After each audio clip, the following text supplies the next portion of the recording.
মেয়েটার টাকাটা দিয়ে আসি। ঠিক আছে চলো।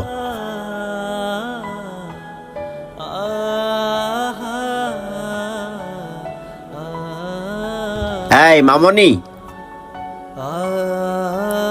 আরে আঙ্কেল আপনারা? হ্যাঁ আমরা। এই নাও তোমার ডাবের টাকাটা রাখো। আরে আঙ্কেল আপনারা বলছেন ডাব মিষ্টি না, তাহলে আবার টাকা দিতেছেন কেন?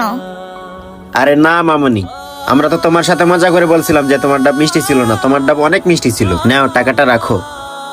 আচ্ছা ঠিক আছে আঙ্কেল। আচ্ছা মামনি তুমি থাকো, আমরা এখন আসি। এই চলো।